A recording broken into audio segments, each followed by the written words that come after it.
بسم اللہ الرحمن الرحیم الحمد للہ رب العالمین والصلاة والسلام علی اشرف الانبیاء والمرسلین نبینا محمد وعلی آلہ وصحبہ اجمعین اما بعد فاعوذ باللہ من الشیطان الرجیم ومن یطع الرسول فقد اطاع اللہ ومن تولی فما ارسلناک علیہم حفیظا۔ برادران اسلام اور عزیز بھائیوں،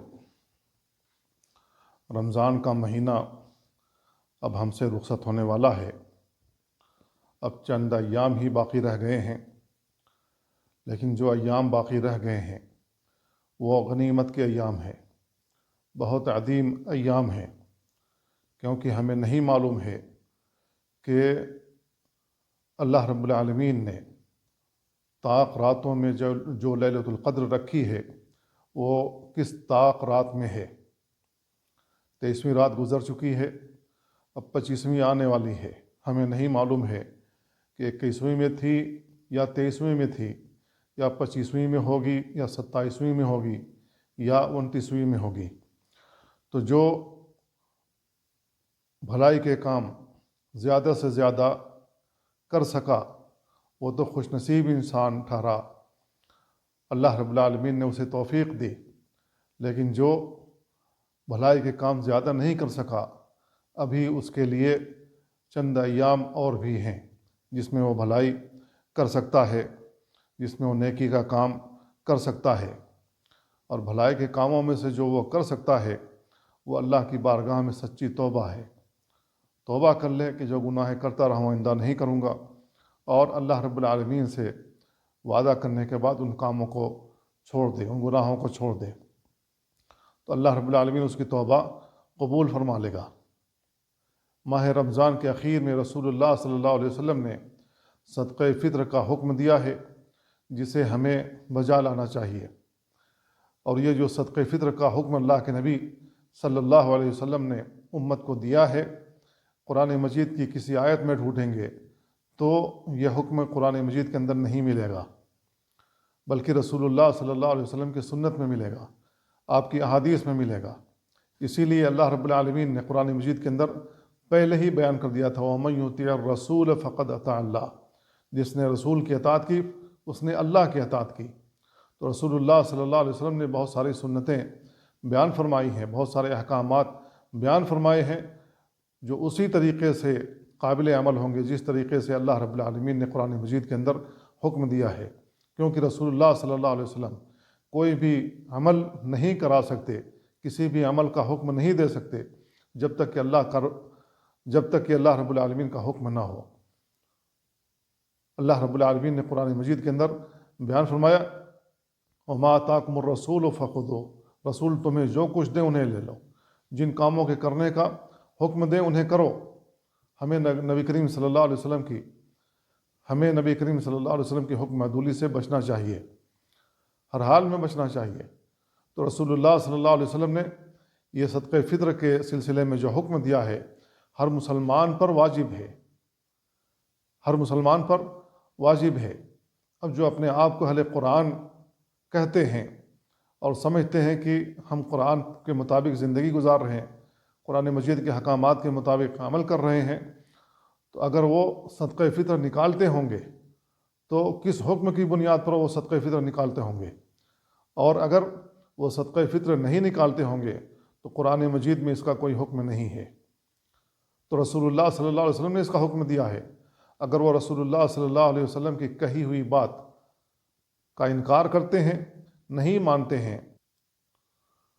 تو اللہ رب العالمین نے بیان فرمایا ہے وَمَا يَنطِقُ عَنِ الْهَوَىٰ إِنْ هُوَ إِلَّا وَحْيٌ يُوحَىٰ،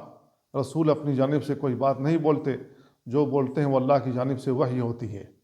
تو رسول اللہ صلی اللہ علیہ وسلم نے اگر یہ حکم دیا ہوا ہے کہ ہم صدقہ فطر نکالیں رمضان کے اخیر میں، تو ایسی صورت میں ہمیں نکالنا ہوگا، کیونکہ رسول اللہ صلی اللہ علیہ وسلم نے جو چیز امت پر واجب کی ہے وہ اسی طریقے سے امت پر واجب ہے جس طریقے سے اللہ رب العالمین نے کسی چیز کو واجب قرار دیا ہے۔ رسول اللہ صلی اللہ علیہ وسلم کی حکم عدولی کسی بھی طریقے سے مناسب نہیں ہے۔ اللہ رب العالمین نے بیان فرمایا وَمَن يُشَاقِقِ الرَّسُولَ مِن بَعْدِ مَا تَبَيَّنَ لَهُ الْهُدَىٰ وَيَتَّبِعْ غَيْرَ سَبِيلِ الْمُؤْمِنِينَ نُوَلِّهِ مَا تَوَلَّىٰ وَنُصْلِهِ جَهَنَّمَ وَسَاءَتْ مَصِيرًا، جو شخص ہدایت آ جانے کے بعد، ہدایت کی بات واضح ہو جانے کے بعد رسول اللہ صلی اللہ علیہ وسلم کی نافرمانی کرے، آپ کی حکم عدولی کرے اور مومنوں کے راستوں کے علاوہ کسی اور راستے کی اتباع کرے، تو ہم اس کو اسی جانب پھیر دیں گے جس طرف وہ چل پڑا ہے، اس کا ٹھکانہ جہنم ہوگا، اور جہنم بہت برا ٹھکانہ ہے۔ تو اللہ رب العالمین نے اس آیت کے اندر بیان فرمایا کہ ہدایت کی باتیں جو رسول اللہ صلی اللہ علیہ وسلم نے بیان فرما دی ہیں، اور یہ بات واضح ہو چکی ہے، اس کے مطابق عمل کرنا چاہیے اور اس کی نافرمانی نہیں کرنا چاہیے، اور صحابہ کرام نے جیسا عمل کیا ہے اسی طریقے سے ہمیں عمل کرنا چاہیے۔ منہج صحابہ ہر حال میں پیش نگاہ ہونا چاہیے۔ صحابہ نے صدقہ فطر ادا کیا ہوا ہے، لہذا ہمیں بھی صدقہ فطر ادا کرنا چاہیے۔ اگر ہم صدقہ فطر نہیں ادا کرتے ہیں تو اجماع صحابہ کے بھی منکر ٹھہرتے ہیں۔ عبداللہ ابن عمر رضی اللہ عنہ بیان کرتے ہیں، فرض رسول اللہ صلی اللہ علیہ وسلم زکاة الفطر من رمضان صاعا من تمر او صاعا من شعیر علی العبد والحر والذکر والانثى والصغیر والکبیر من المسلمین۔ رسول اللہ صلی اللہ علیہ وسلم نے رمضان میں صدقہ فطر فرض کیا ہے، کھجور میں سے 1 سا، جو میں سے 1 سا، چاہے وہ غلام ہو، آزاد ہو، مرد ہو یا عورت ہو، بڑا ہو یا چھوٹا ہو، جو بھی مسلمان ہے اس کی جانب سے صدقہ فطر رسول اللہ صلی اللہ علیہ وسلم نے فرض کیا ہوا ہے۔ اب ماں کے پیٹ میں کوئی حمل موجود ہو تو اس کی جانب سے صدقہ فطر نکالنا نہیں چاہیے، کیونکہ اس کی دلیل رسول اللہ صلی اللہ علیہ وسلم سے نہیں ملتی ہے، الا یہ کہ کوئی نفلی طور پر دینا چاہے تو اس کی اپنی مرضی ہے۔ عثمان بن عفان رضی اللہ تعالیٰ عنہ کے بارے میں آتا ہے کہ ان کا کوئی بچہ حمل سے ہے، ماں کے پیٹ میں ہے، تو وہ ان کی جانب سے صدقہ فطر نکالا کرتے تھے۔ اب صدقہ فطر کن لوگوں کو نکالنا چاہیے؟ خود اپنی جانب سے نکالنا چاہیے، اور جن پر خرچ کرنا آدمی کا ذمہ ہے، چاہے وہ بیوی ہو، چاہے کوئی قریبی ہو، اگر وہ خود نہیں نکال سکتے ہیں تو ان کی جانب سے صدقہ فطر نکالنا چاہیے، تمام بال بچوں کی جانب سے۔ اگر قریبی رشتہ دار ہوں وہ خود نکال سکتے ہوں تو دراصل انہیں ہی صدقہ فطر نکالنا چاہیے، کیونکہ وہ اس کے مخاطب ہیں۔ رسول اللہ صلی اللہ علیہ وسلم کے اس فرض میں، رسول اللہ صلی اللہ علیہ وسلم کے فرض کردہ اس حکم میں وہ شامل ہیں، لیکن اگر وہ اس کی استطاعت نہیں رکھتے ہیں اور ان کی کفالت کوئی کر رہا ہے تو ان کی جانب سے نکال لے تو کافی ہوگا۔ صدقہ فطر کی حکمت یہ ہے کہ اس کے ذریعے سے فقراء اور جو مساکین ہیں ان کے ساتھ بھلائی ہو جاتی ہے، ان کے ساتھ ہم احسان کر لیتے ہیں، ان کو اپنی خوشی میں شامل کر لیتے ہیں۔ ان کے گھروں میں اگر چولہے نہ جل رہے ہوں عید کے دن تو کم سے کم ہم سبب بن جاتے ہیں کہ ان کے گھر میں بھی چولہے جلیں اور وہ ہماری خوشی میں شامل ہو سکیں۔ اور اس کا دوسرا فائدہ یہ ہے کہ عید کے دن انہیں مانگنا نہ پڑے، کسی کے سامنے ہاتھ نہ پھیلانا پڑے۔ اس کا تیسرا فائدہ یہ ہے کہ کرم اور سخاوت جو انسان کے اندر موجود ہوتی ہے وہ ظاہر ہو جاتی ہے کہ ایک مسلمان کریم ہے یا نہیں ہے،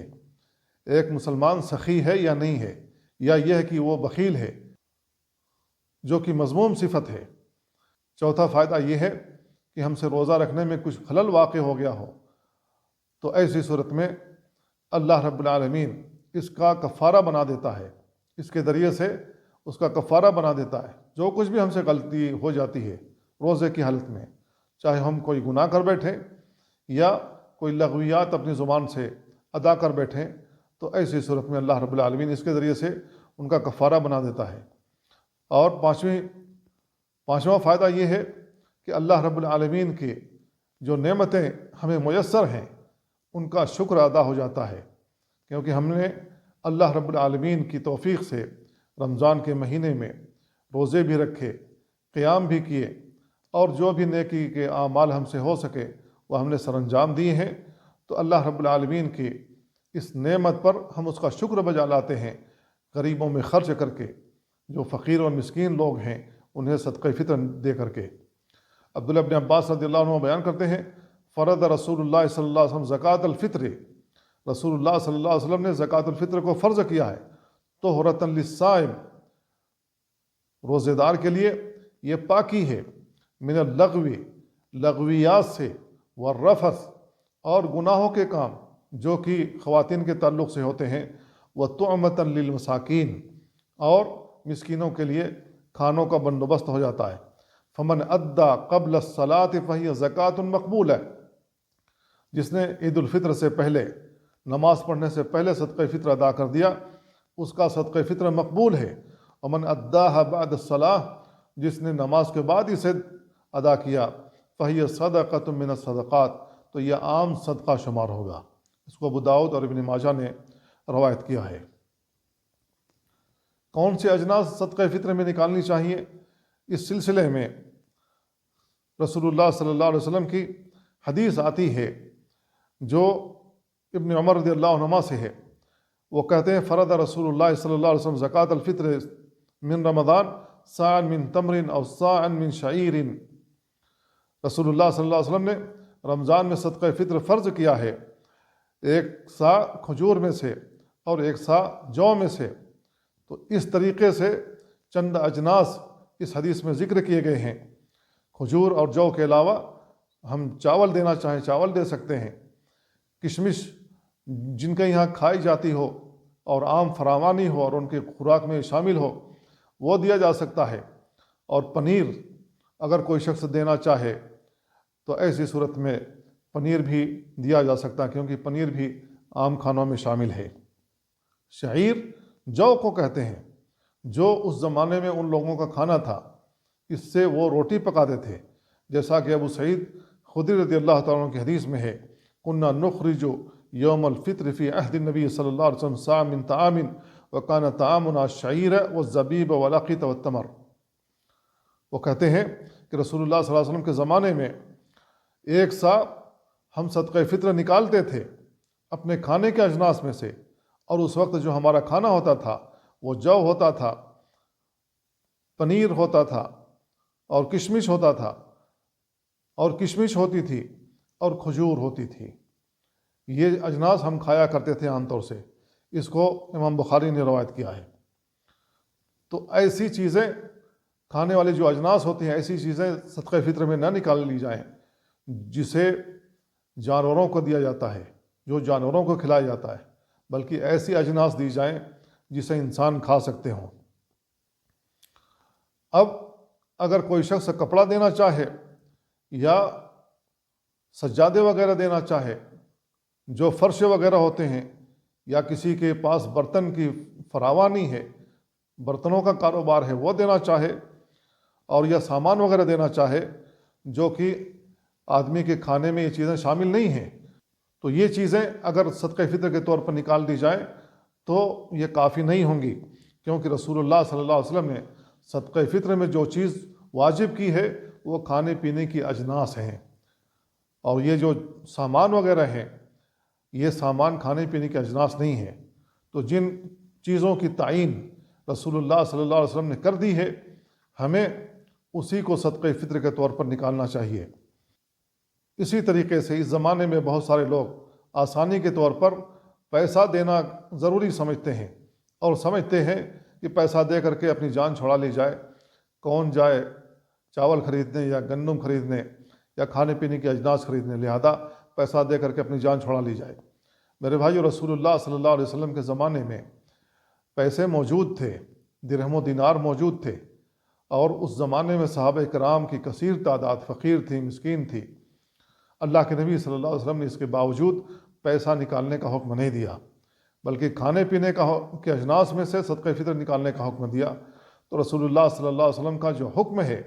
ہمیں اس کی پابندی کرنی چاہیے، اور رسول اللہ صلی اللہ علیہ وسلم کی سنت کے خلاف ہمیں عمل نہیں کرنا چاہیے،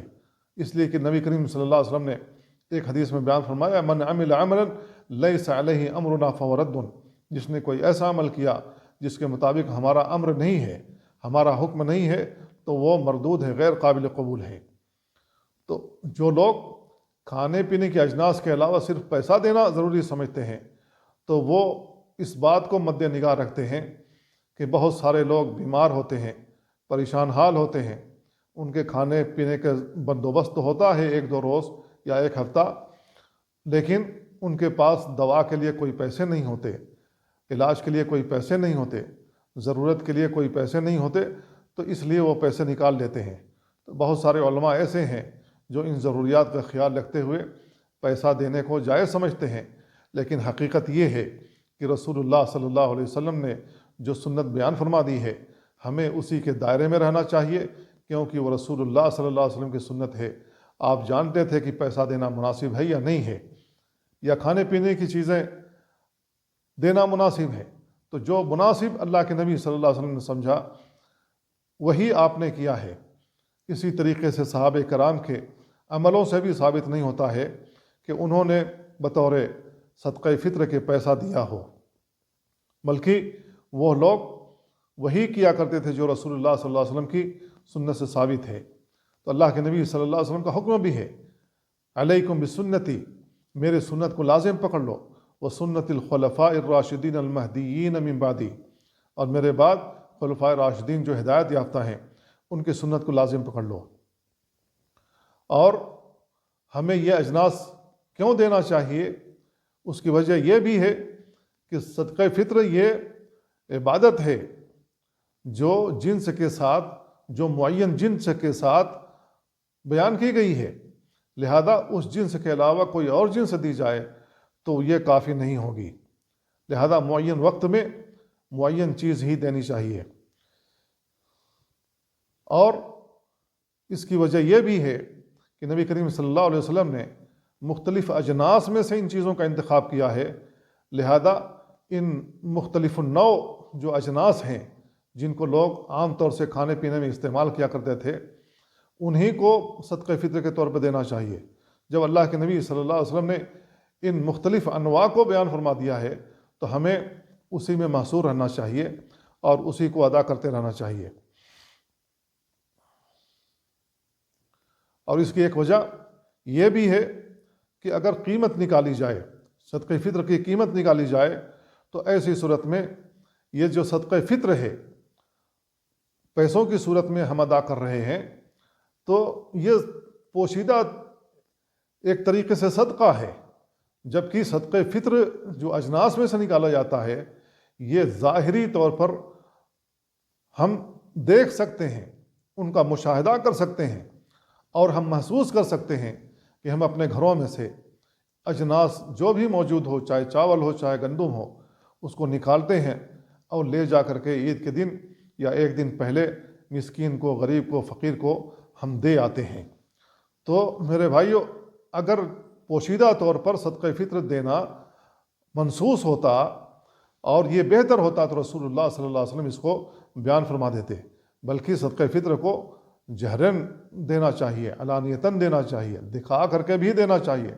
تاکہ جو بھولا ہوا ہو اسے یاد آ جائے کہ اوہو میں نے ابھی صدقہ فطر نہیں نکالا، لہذا مجھے اس سے پہلے صدقہ فطر نکال دینا چاہیے۔ اس کی مقدار کیا ہونی چاہیے؟ اس کی مقدار نبی کریم صلی اللہ علیہ وسلم کے سا سے ایک سا دینا چاہیے، اور ایک سا تقریباً 2.5 کلو کا ہوتا ہے۔ یہاں 3 کلو کی بوریاں چاولوں کی پیک ملتی ہیں، لہذا جتنے کی بھی ملے، چاہے وہ 20 ریال کی ملے یا اس سے کم کی ملے، ہم کسی فقیر کو، مسکین کو اگر دے دیتے ہیں تو ہماری جانب سے صدقہ فطر ادا ہو جاتا ہے۔ صدقہ فطر ادا کرنے کا جو وقت ہے وہ عید کی رات غروب آفتاب کے ساتھ شروع ہو جاتا ہے، لہذا ہمیں اس وقت صدقہ فطر نکالنا چاہیے۔ اللہ کے نبی صلی اللہ علیہ وسلم عید کی نماز پڑھنے سے پہلے صدقہ فطر نکال دیا کرتے تھے، اور عبداللہ ابن عمر رضی اللہ عنہما سے منقول ہے کہ وہ عید سے ایک دن پہلے بھی صدقہ فطر لوگوں کا جمع کرتے تھے، اور وہ جانتے تھے کہ مدینہ کے اندر کون فقیر ہے، کون مسکین ہے، کون محتاج ہے، کون ضرورت مند ہے، لہذا وہ لوگوں کا فطرہ نہ جمع کر کے وہ ان کے پاس عید سے پہلے جمع کر دیتے تھے۔ لہذا جو لوگ عید کا فطرانہ جمع کرتے ہوں انہیں چاہیے کہ عید سے پہلے مسکینوں تک پہنچا دیں، کیونکہ یہ فطرانہ اگر عید کی نماز سے پہلے ادا ہو جاتا ہے تو ہمارا فطرہ قبول ہوتا ہے، ورنہ عام صدقہ شمار ہوگا۔ اس کا فضیلت والا وقت عید کی نماز سے پہلے ہے، جیسا کہ ابو سعید خدری رضی اللہ تعالیٰ عنہ کی حدیث میں ہے، وہ کہتے ہیں کننا نخرج فی عہد النبی صلی اللہ علیہ وسلم یوم الفطر صاعا من طعام، ہم عید الفطر کے دن کھانے پینے کے اجناس میں سے صدقہ فطر نکالا کرتے تھے۔ اور عبداللہ بن عمر رضی اللہ عنہ کی حدیث میں ہے ان النبی صلی اللہ علیہ وسلم امر بزکوٰۃ الفطر،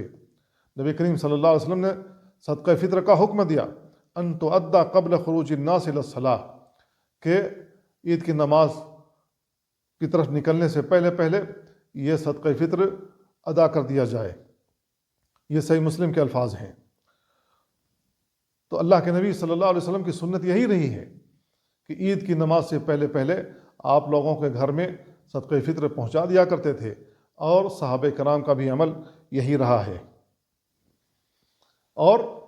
صدقہ فطر نکالنے کا جائز جو وقت ہے وہ عید سے 1 دن یا 2 دن پہلے بھی نکال سکتے ہیں۔ عید سے 1 دن پہلے یا 2 دن پہلے بھی صدقہ فطر نکال سکتے ہیں، جیسا کہ نافع رحمہ اللہ بیان کرتے ہیں کان ابن عمر یعطی عن الصغیر والکبیر حتی وان کان یعطی عن بنی وکان یعطیها الذین یقبلونها وکانوا یعطون قبل الفطر بیوم او یومین۔ تو اس روایت سے ثابت ہے کہ عبداللہ بن عمر رضی اللہ عنہما عید سے 1 دن پہلے اور 2 دن پہلے بھی صدقہ فطر نکال دیا کرتے تھے۔ نماز کے بعد صدقہ فطر نہیں نکالنا چاہیے، کیونکہ جس نے نماز کے بعد، عید کی نماز کے بعد جس نے صدقہ فطر نکالا بغیر عذر کے، تو اس کا صدقہ فطر قبول نہیں ہوگا، کیونکہ رسول اللہ صلی اللہ علیہ وسلم کی سنت کی اس نے مخالفت کی، یہ عام صدقہ شمار ہوگا۔ لہذا جو مستحقین ہیں ان تک صدقہ فطر پہنچا دینا چاہیے، اور عید کی نماز پڑھنے سے پہلے پہلے پہنچا دینا چاہیے۔ تو جو لوگ جہاں موجود ہوں، ہم یہاں موجود ہیں تو یہاں کے فقراء اور مساکین ہمارے صدقہ فطر کے زیادہ محتاج ہیں۔ یہاں بھی فقراء و مساکین موجود ہیں۔ معاذ بن جبل رضی اللہ تعالیٰ عنہ کی حدیث میں اللہ کے نبی صلی اللہ علیہ وسلم نے زکوٰۃ کے سلسلے میں سے بیان فرمایا تھا تؤخذ من اغنیاءہم فترد فی فقرائہم، ان کے مالداروں سے زکوٰۃ لی جائے گی اور انہیں کے فقیروں میں لوٹا دی جائے گی۔ تو ہم یہاں اگر موجود ہیں تو یہیں کے فقراء اور مساکین میں صدقہ فطر بانٹ دیں گے، تقسیم کر دیں گے۔ کسی ایک مسکین کو بھی دیا جا سکتا ہے، اور اپنے گھرانے کا جو صدقہ فطر ہے کئی لوگوں میں بھی تقسیم کیا جا سکتا ہے۔ تو اگر یہاں فقراء اور مساکین موجود نہ ہوں تو ایسی صورت میں یہ صدقہ فطر کسی اور جگہ منتقل کیا جا سکتا ہے۔ تو صدقہ فطر کے جو مستحقین ہیں وہ فقراء اور مساکین ہیں، یا جو لوگ قرض تلے دبے ہوئے ہیں ان کو بھی صدقہ فطر دے دینا چاہیے اگر وہ لینا چاہیں، تاکہ وہ اس کے ذریعے سے اپنا قرض وغیرہ ادا کر سکیں۔ اب جو فقیر اور مسکین صدقہ فطر لے رہے ہوں تو ایسی صورت میں جب ان کے پاس بہت سارے غلے جمع ہو جائیں تو وہ اپنی جانب سے اور اپنے گھر والوں کی جانب سے صدقہ فطر نکال کر کے دوسری جگہ منتقل کریں، دوسرے کسی فقیر اور مسکین کو ادا کریں۔ ایسا نہیں ہے کہ وہ یہ سمجھ بیٹھیں کہ ہم تو خود ہی فقیر اور مسکین ہیں، لوگ ہمیں دے رہے ہیں تو ہم کیوں دیں۔ نہیں، ایسا نہیں ہے، بلکہ رسول اللہ صلی اللہ علیہ وسلم نے جو صدقہ فطر فرض کیا ہے وہ اس وجہ سے